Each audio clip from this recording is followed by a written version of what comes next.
المحرم میں شروع دا 13 جمعہ دا کربلا په حوالے سره او د حضرت حسین رضی الله تعالی د شهادت په حوالے سره سو معروضات گزارشات عرض کړیو دی جمعه له اهل بیت په حوالے سره د سلور خبري معروضات مختصر الفاظو کې ذکر کوو ځکه محترمو دغه بعضی خلک خصوصا شیعیان دا تصور ورکوي چې اهل بیت سره محبت ساتو او د سنیان اهل سنت والجماعت د اهل بیت سره محبت نه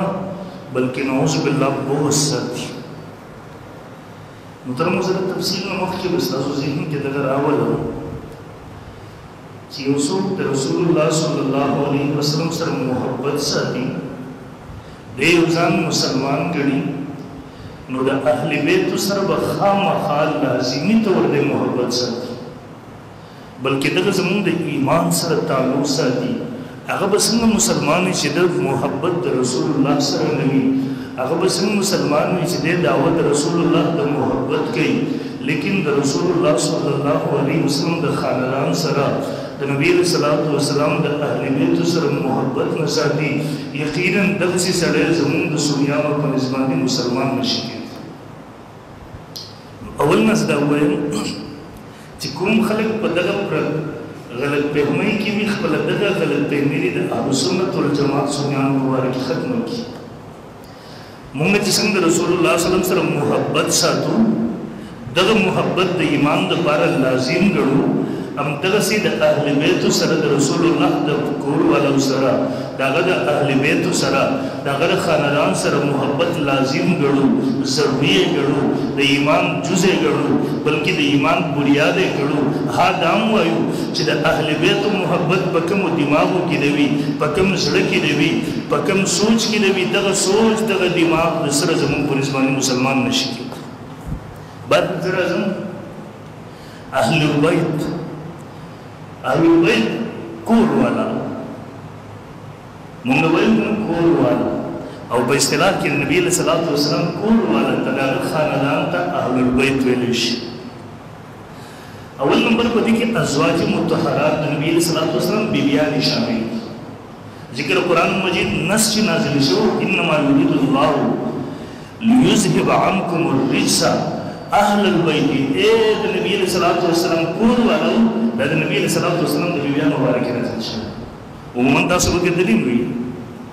خلک وایي یا اهل عیال دې څنګه دي، کور والا دې څنګه وي، د دې اولنی مصداق د انسان بیبي یاره کور والا دې څنګه دي. کلم چې دا تپوس زموږ په عرف کې کېږي د دې نه مراد اول کور والا وي او شیعګان چې دي او وی د اهل بیتونو د نبی صلی الله علیه وسلم بیبیانې ازواج مطهرات ورس هغه عایشه مسلمانه نه ګڼي، هغه ام سلمہ مسلمانه نه ګڼي، هغه د رسول الله صلی الله علیه وسلم باقي بیبیانې ازواج مطهرات هغه مسلمانې نه ګڼي، اهل بیتو کې داخلول وروسته کول د اهل بیتو په محبت په نوم باندې د اهل بیتو د اهل بیت کېدو نه انکار کوي. حالانکې د قرآن نص دی د اهل بیتو ذکر چلیږي. تاسو که وګورئ 22 سپاره کې د اهل بیتو ذکر چلیږي. کله چې خبره راغله قرآن مجید راغله انما یرید الله بېشک اراده کوي الله تعالی لیذهب عنکم الرجس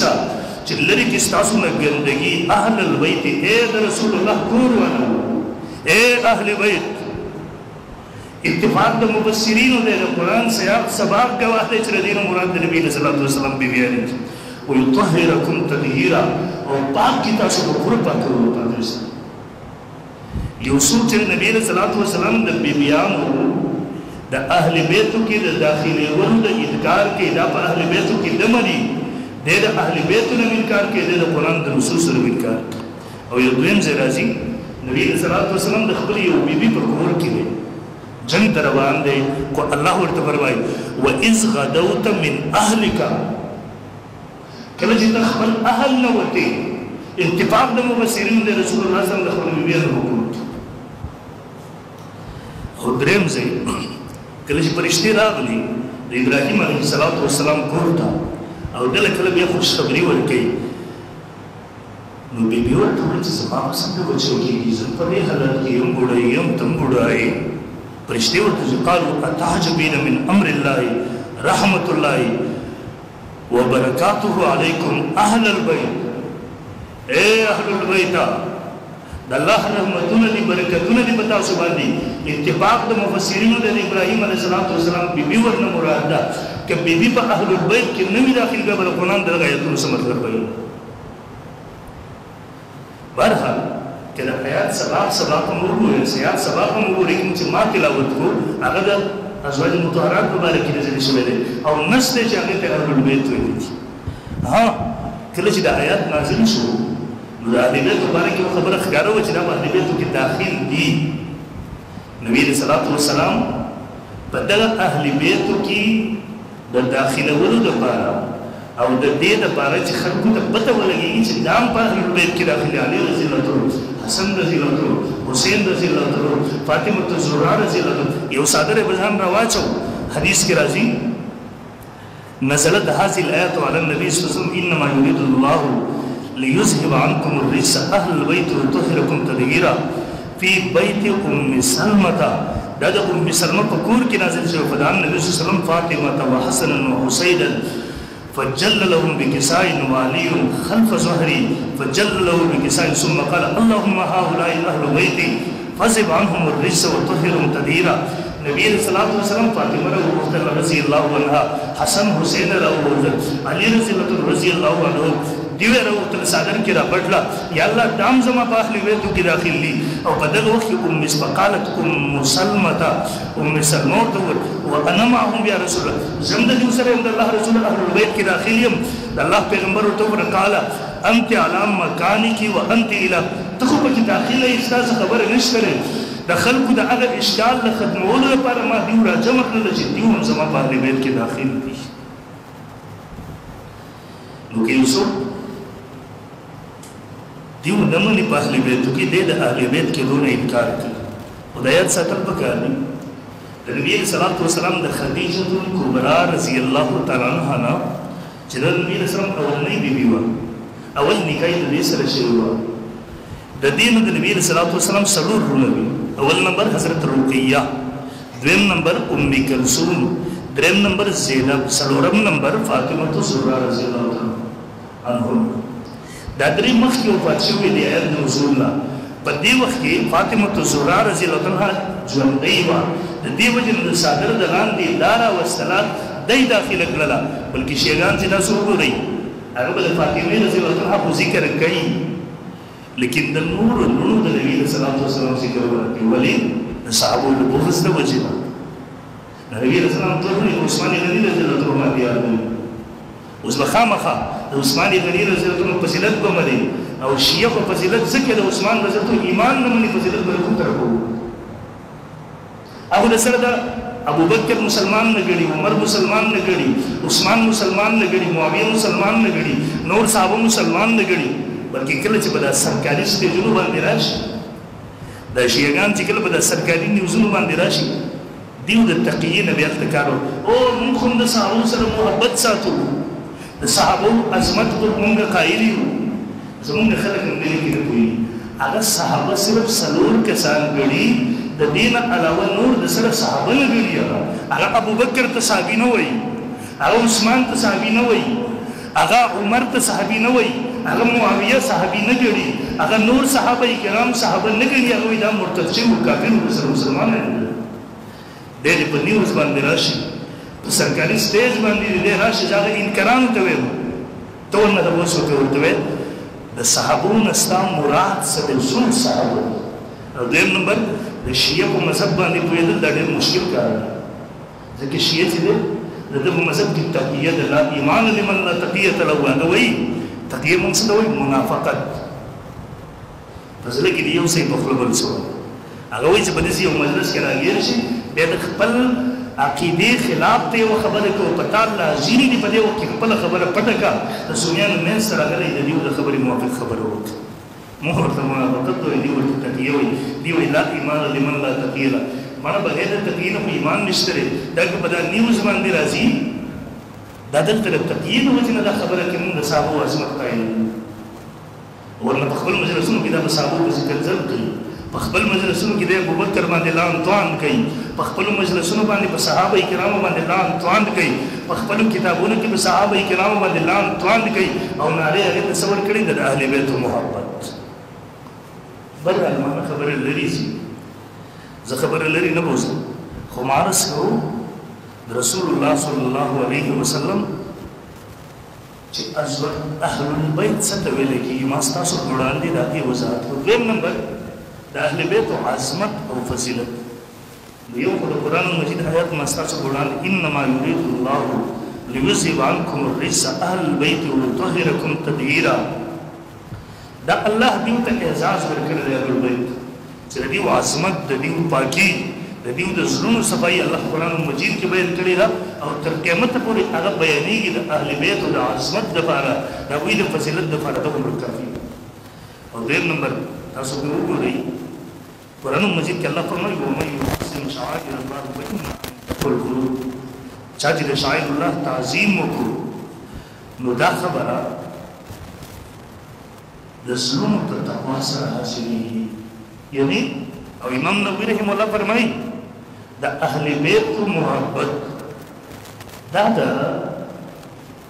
شاعر الله نه دی، چا چې د دیو سره محبت وکړو د شاعر الله احترام وکړو، چا چې د دیو سره احترام د دیو احترام یې ونه کړو، محبت یې ورسره ونه کړو، د شاعر الله احترام ونه کړو، نو څوک د شاعر الله احترام نه کوي اسلام نه اوس اسلام. او دویم نمبر ته یو حدیث کې راځي جاء العباس الى رسول الله صلی الله علیه وسلم فكأنه سمع شيئا، عباس نبی علیہ السلام تر دی نبی علیہ السلام ته راغی د خفګان اظهار وکړو فكأنه سمع شيئا، گویا کې د دې خبره اورېدلې و چې د باندې خبر شوی و. نبی علیہ السلام ذکر کو فقام النبي صلی الله علیه وسلم على المنبر فقال من انا قالوا انت رسول الله عليك السلام، زسون کې هم خلکو نه رسول ته د الله رسول په تاسو باندې سلامي. نبی علیہ السلام فرمایل انا محمد بن عبد الله بن عبد المطلب ان الله خلق الخلق، زه محمد عبد الله غد عبد المطلب بچایم. به فرمایل ان الله خلق الخلق فجعل لي في خيرهم فرقه، الله مخلوقات پیدا کړلا به په دې مخلوقاتو کې پټول په بهترین ډله کې څه پیدا کړلا، ثم جعلهم فرقتين فجعلني في خيرهم فرقه، به دا خلق دوجه تقسیم کړلا زید اوینه په بهترین ډله کې پیدا کړلا، ثم جعلهم قبائل فجعلني في خيرهم قبيله، به قبایلو کې دا خلق تقسیم کړلا زه په بهترین قبیله کې پیدا کړم، ثم جعلهم بيوتا فجعلني في خيرهم بيتا، به په کورونو باندې دا خلق تقسیم کړلا، په پوره انسانیت پوره دنیا په کورونو کې په بهترین کور کې پیدا کړم، وخيرهم نفسا، به د ټولو انسانانو په نفسونو کې زه بهترین پیدا کړم. یعنی رسول الله صلی الله علیه وسلم اهل البیت دا په پوره انسانیت کې په پوره دنیا کې د بهترین مرتبه لري. او یو بل حدیث کې راځي نبی علیہ الصلوۃ والسلام ته یو ځل عباس رضی الله عنه شکایت وکړ، ورته وفرمایل كنا بالمنکه د یو چا سره ملاو شو وهم يتحدثون فيقطعون حديثهم، دیو خپلو کې خبرې کوي چې موږ راورسېږو دیو خبرې بندې کړي، ورځې ته راشه موږ خبرې کوو مجلس کې لګیا یو موږ دا خبرې بندې کړو، دې مطلب دا دی چې د ناګوارۍ اظهار کوو، ستا په راتلو خبران اظهار کوو. فذكرنا ذلك لرسول الله صلى الله عليه وسلم فقال ما بال اقوام يتحدثون فاذا راوا الرجل من اهل بيت فقد سشوي دي خلق زماده اهل بيت سره دغه معاملې کوي چې دی راځي د ناګوارۍ اظهار وکړي. والله لا يدخل قلب رجل الايمان حتى يحبهم لله، قسم بالله یو زړه ایمان تر هغه وخت پورې نشي داخله دی تر څو چې دیو محبت وکړي دی اهل بیت سره د الله لپاره، ولقرابتهم من دی زما د اهل بیت زما د خاندان سره محبت کې زما د رشتہ داري د وجدا دا زما کور والا دی، دا زما خاندان دی، دا زما رشتہ داري دی، تر څو پورې چې دی وجنه دی سره محبت نه کړي هغه زړه ایمان نشي داخله. دغه کټه خبره څنګه وشي چې کوم زړه کې د اهل بیت رسول الله صلی الله علیه وسلم د خاندان محبت نوي دغه زړه کې ایمان نشي راغلی. او رسول الله صلی الله علیه وسلم فرمایي احب الله لما يرزقكم به من نعمه، تاسو الله سره محبت ساتئ ولې الله په تاسو باندې نعمتونه کړي دي، نعمتونه درکړي. واحبوني لحب الله، زما سره محبت ساتي د الله د محبت د وجنا واحب اهل بيتي لحبي او زما د خاندان سره محبت ساتي زما د محبت د وجنا استاد ما سره محبت دی نو زما دغه محبت خاطر وکړي زما د خاندان سره محبت ساتي مطلب د حدیث دا دی چې تاسو واقعي ما سره محبت ساتي د زما د خاندان احترام کوئ بیا به ستاسو په زړونو کې واقعي زما د خاندان محبت تاسو ګورئ زما کور دی که نه زما بچي زما خاندان یو چا که ما سره ډېره مینه وي او زه خبر شم زما د بچو سره زما د کور والا سره دی خو بس د هغوی سره محبت نه ساتي یقین وکړه زما په زړه کې صرف زما په محبت باندې ستا لپاره کله محبت نشي رسول الله صم دې وجې نه فرمایي واحب اهل بيتي لحبي زما د محبت د وجې نه دوی سره محبت وکړي او یو بل حدیث کې راځي نبی علیہ الصلوۃ والسلام فرمایي یو ځل منبر ته وختو سنای بیان کړل به فرمایل الا ايها الناس فانما انا بشر او خلق زم یو انسان یم زم د دنیا نه زم به فرمایل وانا تارك فيكم ثقلي زبتا شو کې دوه عظمت والا سيزونه درانه سيزونه پرېږدم تاسو به پرېږدم هغه لازم ونی سي هغه حدیث دا دی هغه اولهما کتاب الله فيه الهدى والنور فخذوا بكتاب الله واستمسكوا به فحث على كتاب الله ورغب فيه یو د الله کتاب تاسو به پرېږدم تاسو دا کلک ونی سي نبی رسول الله ترغیب ورکړه دغه طرف ته دغه هدایت د تاسو لپاره رڼا ده بدی او یو بل حدیث کې راځي دیم نمبر څخه سنت پرېږدم او په دې حدیث کې راځي دیم نمبر واهل بيتي اذكركم الله في اهل بيتي اذكركم الله في اهل بيتي اذكركم الله في اهل بيتي دیم ځخ خپل خاندان او بیت تاسو ته پرېږدم او خلکو زمانه خاندان په باره کې د الله نه ویریږي زمانه خاندان په باره کې د الله نه ویریږي زمانه خاندان په باره کې د الله نه ویریږي زما خاندان چې پرېښودل به هدایت نشي وکړو او د صحابو مبارک فرمایي الله الله دی صالح زما د صحابو مبارک الله نو ویلي د خپل صحابو مبارک مونږ تاسو ته الله واسطه راکړي او د خپل خاندان مبارک مونږ تاسو ته الله واسطه راکړي دا دومره سخت خبره ده تا دې زموږ مړه بس نور د الله نو ویلي نبی صلی فرمایي تاسو زما خاندان مبارک بل حدیث کې راځي زما د صحابو مبارک تاسو د الله نو ویلي نو موږ سنیان رسول الله د خاندان سره محبت ساتو د رسول الله د واسطه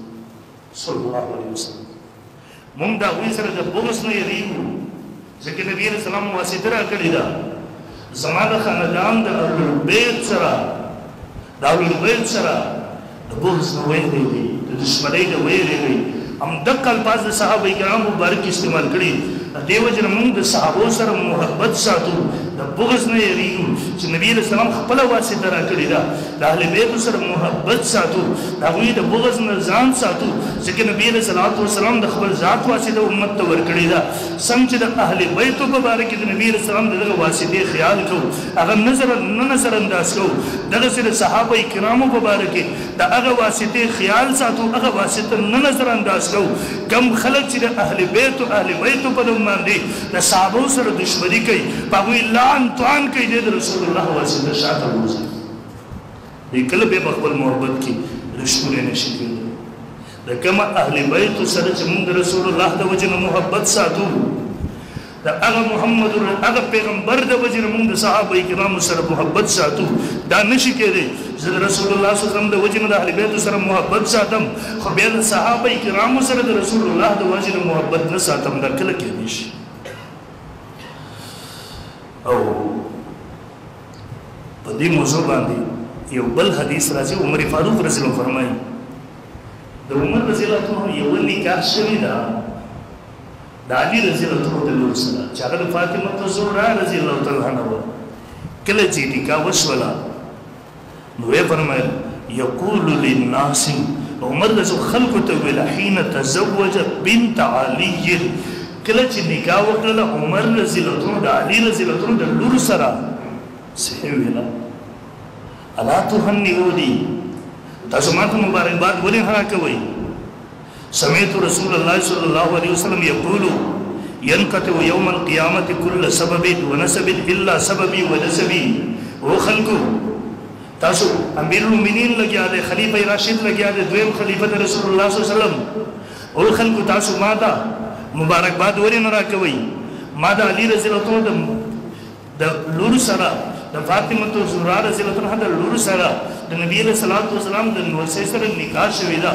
ما عمر فاروق جو ينقطع يوم القيامه كل سبب د قیامت په ورځ باندې به هر سبب کټ شي هر نسب به کټ شي هر واسطه به کټ شي هر رشتہ به کټ شي سوا الا سببي والنسبي نبی صلی الله علیه وسلم ورته سوا زماد نسب نه زماد تعلق نه زماد رشتہ را عمر فاروق دنیا باندې او ته زماد رسول الله د خاندان سره رشتہ وشو مبارکباد او دا شیعگان حضرات په خپل مجلسونو کې مچلي وایي خدا خبرې نه ذکر دینه د صحابو په خپل منځ کې محبت عظمت ثابت دي عمر فاروق رضی الله عنه نور نکاحونه مشي دا نکاح چې په دې عمر کې کولا دای صرف او صرف د رشتې د جوړولو لپاره کوي وته کې شیعگانو ته پوسه مو کې دا د صحابه کرام په خپل کې محبت د صحابه کرامو د اهل بیت سره محبت د اهل بیت او صحابه سره محبت دا بدرته نه بیانې تا ته بدا نه بیانې چې د اهل بیت د عظمت کوم روایت راغلي د صحابه کرامو نه نقل دي د صحابه کرامو د عظمت او فضیلت کوم روایت راغلي د اهل بیت نقل کړي دا بتا ته نه نقل کړي نه به بیانې بلکې عجیب خبره ده تا ته بدا خو بیانې حسین رضی الله عنه کربلا کې شهید شو دا سره خواته څوک څوک د بندي هغه بدیزي کې د بندي هغه خاور قیمتي د مبارک ده خو تا ته بدا کلم نه بیانې چې دا علي رضی چې دا حسین رضی الله عنه په کربلا کې شهید شو دا سره شهیدان شوی څوک دا نمونه سو که هغه نمونه تا د شروع کې هغه نمونه د ابو دا حسین رضی الله عنه اولادو هغه نمونه ابو بکر عمر دغه خواته چې د بندي ابو بکر نامه ده عمر نامه ده د صحابه کرام کو نمونه باندې نامې خوي دومره د صحابه د اهل بیت په خپل منځ کې محبت دومره تعلق دومره د یو بل سره کلک تعلق لیکن شیعه مکمل دغه نظر انداز کوي دا قوم ته نه راوړي سره پاره چې هغه د قوم مخې تر اهل بیت او صحابه کرام په منځ کې دښمنی ثابته کی خامخ برحال محترم د اهل بیت سره محبت ساتل د ایمان الله موږ صحابه سره محبت ساتو موږ د اهل بیت سره محبت ساتو موږ د صحابه محبت د ایمان یې سره موږ د اهل بیت محبت د ایمان یې سره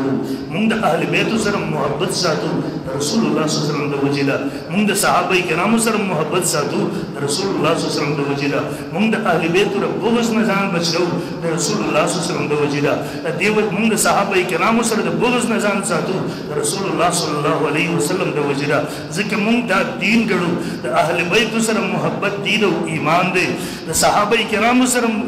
محبت د دین او ایمان دی د اهل بیت سره بغض نه ځان ساتو ذکر اهل بیت سره بغض کول دا بی ایمانی دا دا بی دیری دا دا رسول الله دشمنی دا همدغه سره صحابه کرامو د بغض نه ځان ساتو ذکر صحابه کرامو سره بغض کول دا بی ایمانی دا دا بی دیری دا دی وجنه دا هغه نه ځان ساتو دې نه ځان ساتو بل محترم یوسف چې مون تاسو رسول الله صلی الله علیه وسلم خاندان وسیله را کی مون به عظمت خیال ساتو روایت کې راځي بلخ کې یو زمانه ده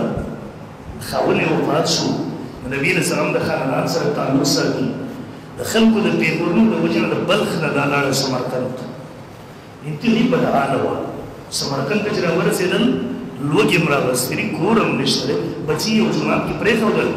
ګرځي دغه علاقې حاکم ته راغلل ورته وایي زه حالاتو راوستی یم ما سره امداد وکړه تعاون را سره وکړه دې تعاون یې ورسره ونه کړو دی ورته زه د رسول الله صلی الله علیه وسلم د خاندان یم هغه ورته جواب ورکوي ورته وایي دغې دې ته وایي ستا سره څه دلیل دی ګواهان د تا سره څوک دي چې د رسول الله صلی الله علیه وسلم د خاندان هغه ورته زه پر بل علاقې نه راغلی ما سره څوک ګواهان نشته دی هغه ورته چې ګواهان در سره نشته دی دا مجبورن دی یو مجوسي دروازې ته ورغله هغې د رسول الله واسطه ورتلله هغې ورته بچي مړه ورته دلته پناه ورتلله ځای ورکړو خوراک یې ورکړو د شپې د مسلمان حاکم خوب ګوري رسول الله صلی الله علیه وسلم د قیامت ورځ ده جنډه ورسره ده د شنو ملغلرو یو ښایسته محل تیار شوی دی دیور نے تپوس کے دا مسلمان حاکم ورطین اللہ رسول دا محل چاہ دے نبی علیہ السلام جواب ورکی لرجل مسلم موحد دا دے مسلمان موحد دا پارا اللہ تیر کرے دا کرے دیور تبائی ویزخم موحد مسلمان دیو نبی علیہ السلام فرمائے اقیم عندی البیلتا ورطوئی گوارا ورستا پا ایمان گوار سن کے جستا مسلمان دے یہ حق کا بدتا خاموش کو رسول اللہ صلی اللہ علیہ وسلم کله چې دا زمانه یو څه خان تا ته واسطه درکول بیګا تا دا دې خیال ونه ساتو تا دې غوا طلب کو نن تم غوا را بل ونه کیږي دې دې دا څه شي سخت اشاره ثاني په منګ کړه رسول ته ورته پته ولګي د په چې په کور کې خپل را لګي په دروازې باندې ودرېد او ورته وی 1000 د سونی اشرفیه درکو اشرفیه درکو په نامه هغه دې دا درکو نشم تجد کوم څه طلبګاری زموږ هغه طلبګاری کوم محل چې دا کتلې دي هغه محل زموږ لپاره رب عزت جلال تیار کړی دی او به ورته فرمایل ورته په هیڅ صورت کې راځه نه در کوم بیګا چې دا ما کول ترا وصل الله زما په زړه باندې د الله په مونږ باندې دغه څه فضل وکړو مونږ د دې د برکت د وجه نه ایمان قبول کو کم څه چې بیګا تا په خوب کې کتلې دي هغه مان کتل القصر لك والمات النبي رسول الله فرمایلو القصر لك ولاهل دارك وانت واهل دارك من اهل الجنه خلقك الله مؤمنا في الازل ما تول د محل ستاره بار د ستاره ګور ولو د بار تر ازلنا الله مسلمان پیدا کړی یعنی ایمان ستاسو نصیب کړي ایمان به تر درځي کی په صورت دا تاسو ګورئ صرف د دې وجه چې نبی صلی الله علیه وسلم د خاندان واسطه ورکړي هغه ور سره محبت ساتي الله ورته باغی سره ورکړي دویم نمبر اور بیت نے حارث رسول فرمائیں ابو بکر رضی اللہ عنہ منځو پیدل روانو حسن رضی الله عنه مشمان سره نوې کېول دی روانه سو پر خپل کوګي باندې اوچت به ورته ویل ول زما پلان پتا باندې قربان شه ته د علي رضی الله عنه په شانتي نه کړ نبی صلی الله علیه وسلم په شانتي ما شوم دی وخت ورته وایي حسن علي رضی الله عنه ګوري روایتو کې راځي علي رضی الله عنه چې دا وګوره هغه مسکه شو دا راوي د رسول الله صلی الله علیه وسلم د صحابو دغه د نصوص سره محبت تر اهل بیت سره محبت بلکې دومره پورې د بخاری شریف حدیث دی کله چې قحط راغی عمر رضی الله عنه دعا کوي اللهم انا نتوسل اليك بعم نبينا یا الله مونږ ته نبی صلی الله علیه وسلم تر دغه په ذریعہ ته وسیله نه زړه په وسیله کې ته بشکو یعنی ګویا دومره محبت ساتي چې هغه د رسول الله صلی الله علیه وسلم تر الله ته وسیله کې بشکو دغه رنګي عمر رضی الله عنه موضوعي کې او شاده علي رضی الله عنه په دې بیان کړ دی ورته وسه شوې فرمایل د علي رضی الله عنه تذکرہ د خیر نه سیوا مکه وي ځکه ما د نبی صلی الله علیه وسلم نه اورېدلې دي سوچي ځکه سوچي د علي رضی الله عنه تکلیف ورکړي یعنی اهل بیت ته تکلیف ورکړي دا رسول الله صلی الله علیه وسلم په قبر کې تکلیف ورکړي بلکې دې موضوع روایت کې تاسو وګورئ هغه په ګڼ تعداد کې راغلي په ګڼ تعداد دی ټول مطلب دا دی صحابه کرامو د اهل بیت سره محبت او د اهل بیت سره صحابه کرامو سره محبت کوم خلق چې هغه شهیدان کړي اکه خلق ماتونه کې ځانونه رسول کړي بلها مارس کو او یقینا د محرم میاشت ما تیر زور محرم په حواله سره ذکر کړو الله دې زموږ د قوم زموږ د وطن زموږ د دین حفاظت وکړي واخر دعوانا الحمد